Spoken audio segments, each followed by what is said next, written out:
from the BBC World Service in association with ABC and All India Radio. This is Stumped.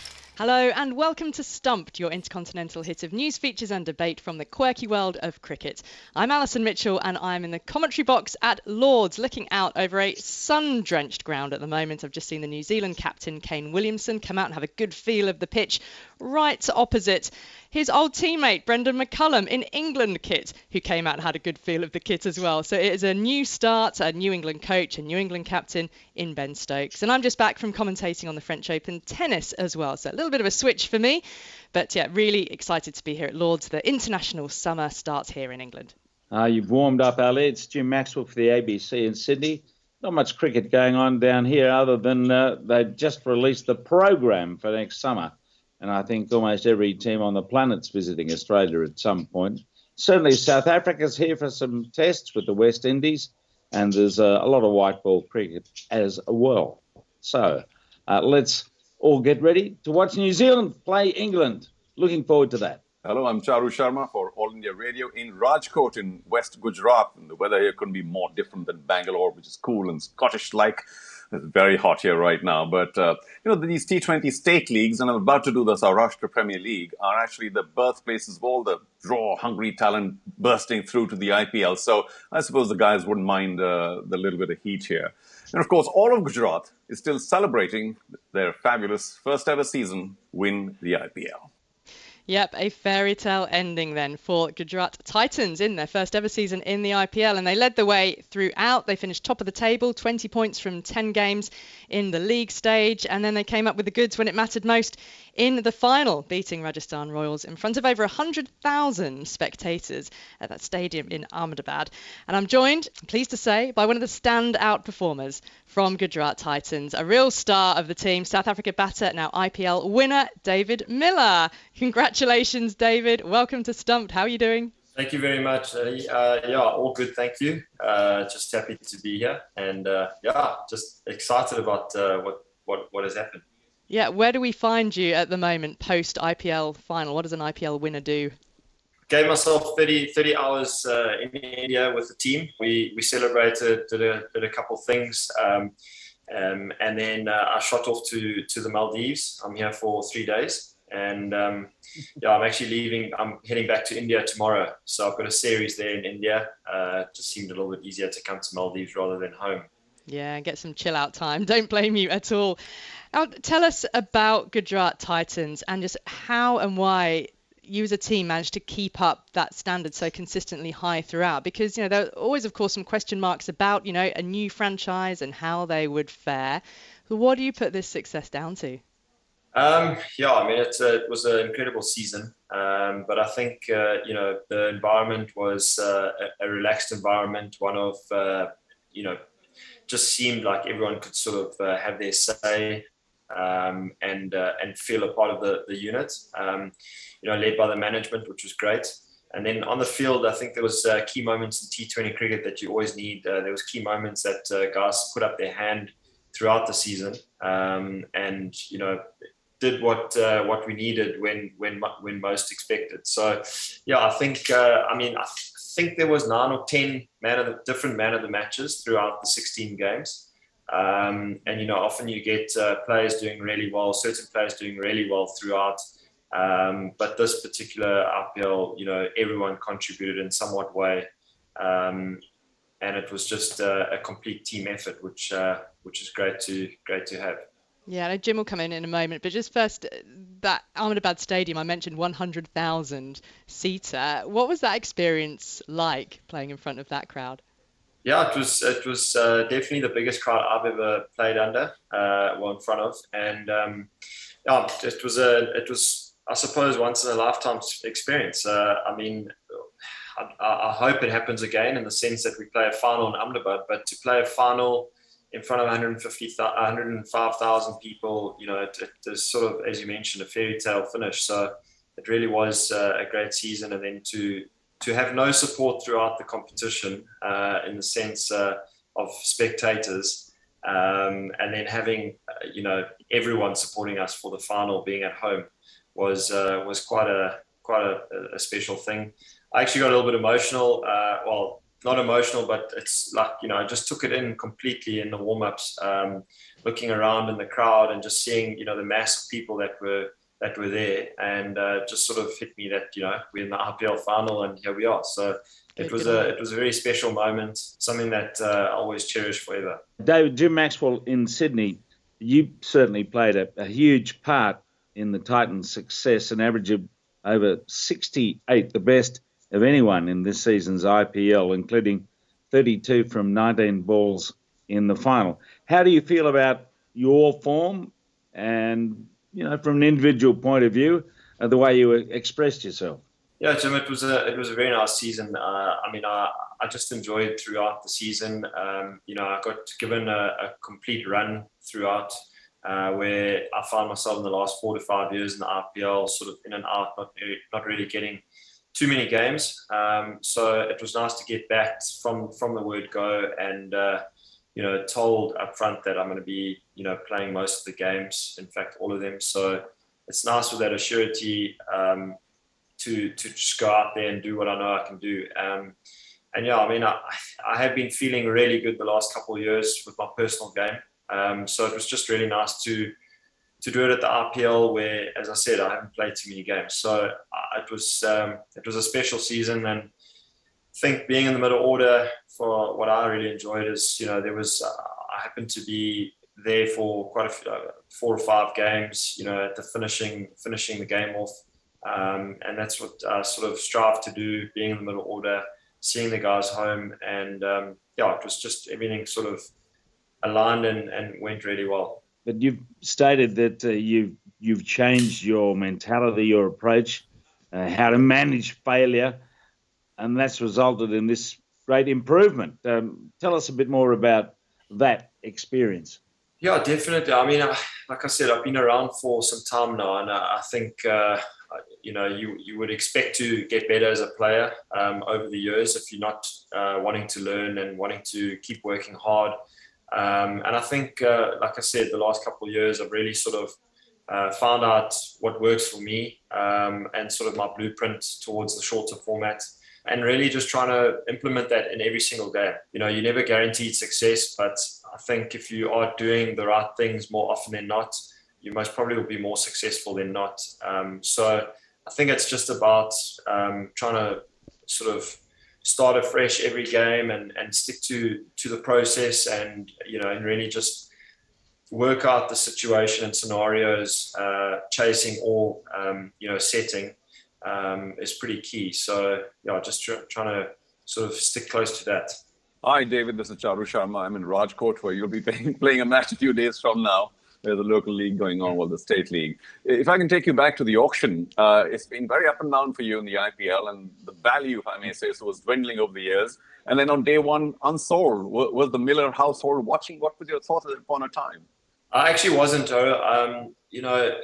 I was playing in a T20 competition in South Africa, local T20, and we were playing a double header that game, and I was like 12 or 13 on the IPL list, and I'd sort of I think I missed it by about 20 minutes, half an hour, because obviously we had to hand on our phones, and so I only sort of got the news 4 hours later that I wasn't selected, and I scored a nice 50 that game as well, so it was quite nice. But then to hear the news that I wasn't in the IPL, I was pretty gutted, but fortunately got picked up the next day,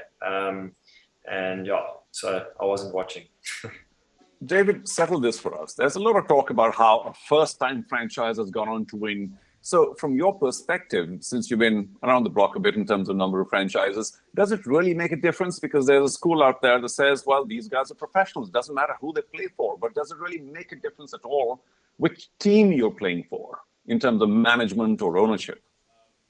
Yeah, I definitely do think so. There's certain teams that do really well for a reason. I think it's, I think it's about managing players in the right way, getting the best out of the players, and finding out what works as a team, and finding out, you can't necessarily compete against other teams by what they do with their strengths. You've got to play your strengths as a team, work out what the strengths are, and sort of go down that path and let the game unfold as it goes. But definitely management, leadership, all of that kind of stuff really does make a huge play in a successful season.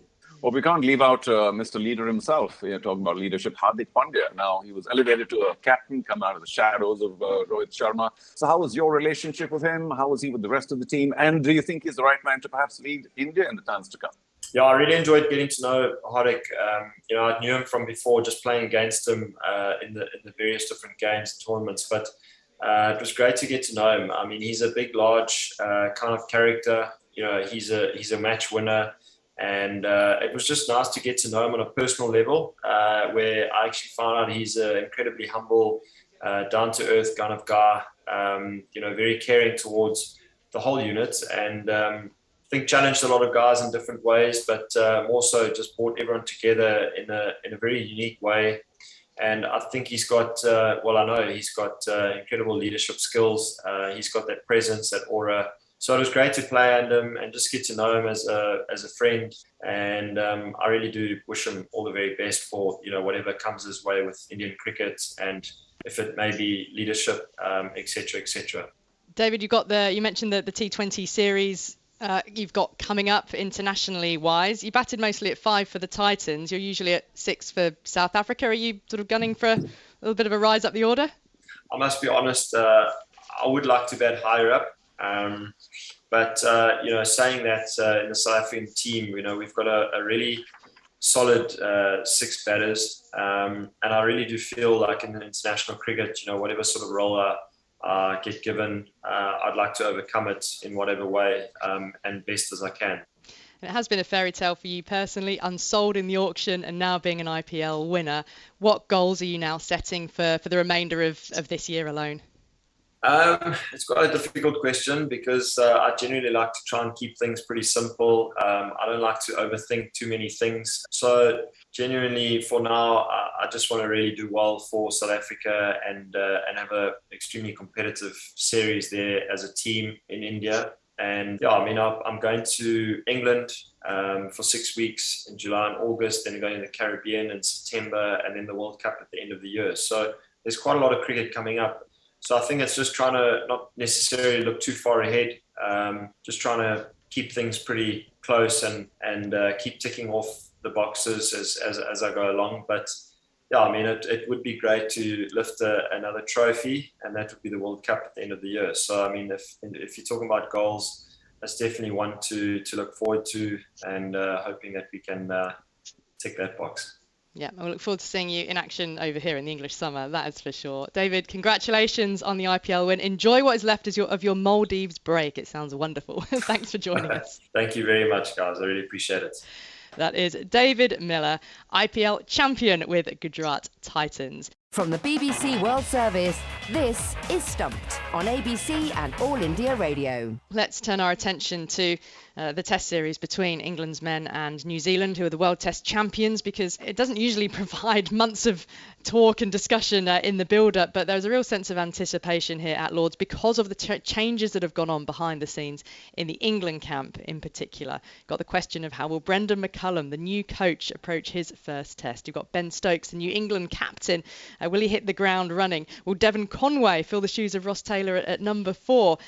Despite all of these things, the home of cricket here, Lord's, as I'm looking out across the ground, they haven't managed to sell all tickets, which is unusual for the first few days of the first Lord's Test of the summer.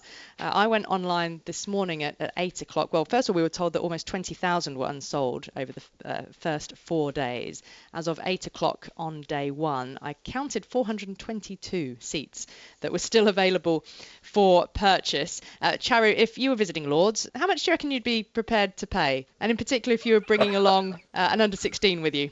Yeah, I'd probably give Alison Mitchell a call and say, hey, you got a ticket for me. But, certainly not anything near £100. And especially not for youngsters. I mean, they should be at least at 50% of whatever the ticket prices are. Well, ticket prices are between, for the public seats, this is £110 to £160. There are different ways of getting tickets if you do it through your county club. People were telling me that they would got a ticket for them and their son or daughter for maybe £70 or £80. But certainly in the days leading up to the game and this morning, the only public seats left are between £110 and £140.